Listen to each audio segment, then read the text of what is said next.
Good morning, Carmine here from Bedhead Fitness with today's fitness tip. Today's fitness tip regards objective measurement and accountability, and the most important thing is being specific in the tools that you use to measure your progress. I frequently will take what goes on with an individual client or several clients, and things do seem to happen in small patterns with clients, and I'm usually addressing similar issues among several clients. In a conversation yesterday with a male client, and just to give you a little bit of an idea of his situation, he's in his late 50s. And he's about 30 pounds overweight. He has a fairly muscular body type. For those of you who understand body typing, he's a strong mesomorph. So he's pretty balanced in his weight distribution, a little bit center mass, which is a little bit dangerous statistically. And he certainly needs to lose that mass.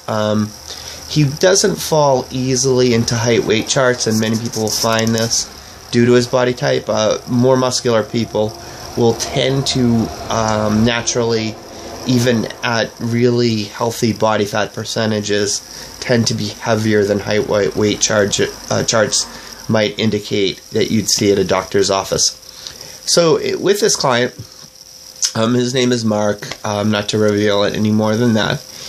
He was saying that, he's been working on things, and he has been seeing some visual evidence of success.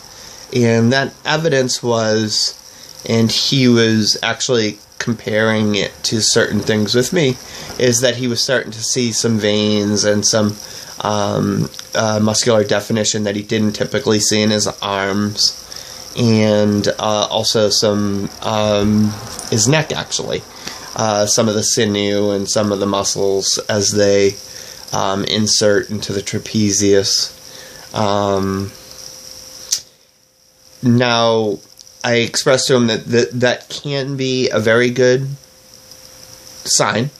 I explained to him that there is no such thing as spot reduction, and that essentially if his current habits are leading him to have a reduction of body fat in his extremities, it also means that he's affecting his center mass. If you're losing a percentage of body fat in your arms and in your neck and in your face, you're also losing it in your center. It's just that it's more difficult to see because we insulate the center mass of our body. Everybody does. The distribution is a little bit different from person to person. So, if you lose a % of body fat in your arms, it may be visible, whereas on your waist, it's not that noticeable.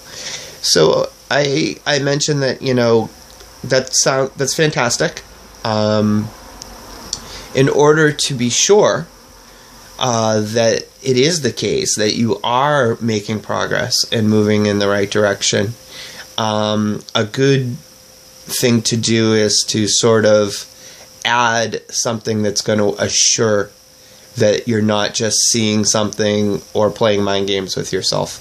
And I wasn't trying to discourage him or to dismiss his success, because I believe he did have some success. I said the best thing to do is also to use a mixture of probably body weight and body measurements. And even if you're just going to use one body measurement, that can be enough. For people who are unfamiliar with taking measurements and doing it in a very specific way, it can be difficult. Taking a thigh measurement, if you don't know exactly how to use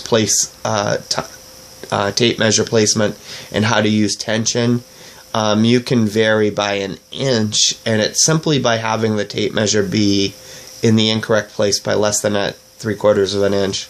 That's how much it can differ, and that's awful discouraging if, in 2 weeks you think that your thigh has increased in size by 1 inch.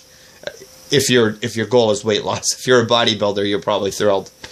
So the reason I like the center mass measurement is your belly button is always about in the same place, and then your only worry after that is sort of cinching the tape measure and with the same tension each time. Now that's going to give you a pretty good objective measurement. Another thing is a belt that you always wear the same way that fits you a certain way, a pant that fits you a certain way, that's sort of the sometimes yes, sometimes no pants. Sometimes they have to be put away because you're not doing perfectly, and sometimes they come out because you're in a good streak. So within my training studio, I have so many tools of objective measurement. We have scale, we have BMI, we have measurements, and even probably several different types of measurements. We have impedance calipers. The only thing I don't have is an immersion test, which is fairly most accurate, but the most expensive of all different ways. So the other thing to be specific with is charting how much exercise you're accomplishing a week and charting how your eating is going. So mostly people are working from, well, I exercised about, or I tried to do this, and their eating is, I think I had a good week. But if you're not specific, once you recognize that using your objective tools of measurement that you are off track, you need to know, where am I going to adjust my formula? Am I going to add cardio? Am I going to just add total exercise? And if you don't have an average, a bar to start with, a starting place, you don't know how much to add. And if you do, say you know that as a matter of fact, for the last month you've exercised exactly 3.5 hours. That's what it turned out to be. You know, if you're feeling like you're moving backwards, you add 1/2 hour of exercise. And then in the next month, your goal is to end up with an average of 4 hours through the whole month. Every day won't be the same. Your plan might not go perfectly week to week. But at the end of the full month or 30 days, you have 4 hours of exercise rather than 3.5. That's specific.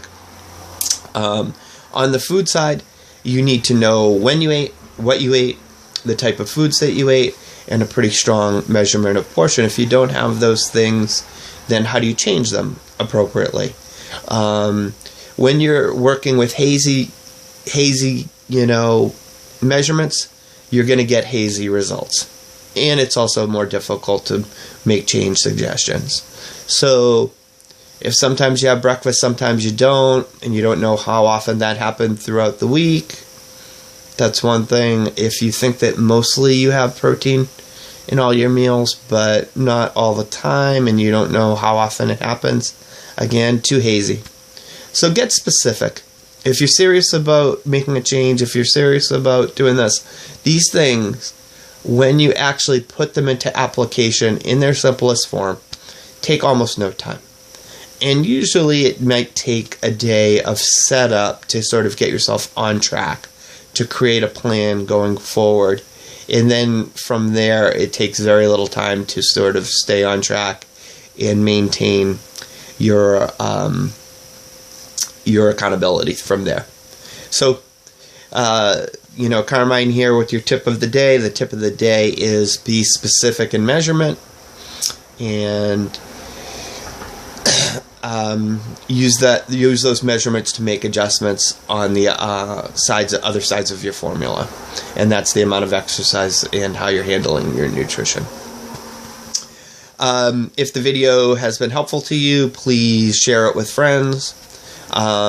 Please hit the subscribe button. You're only going to get good tips every single day, or most days. Hit the like button. It helps the channel quite a bit.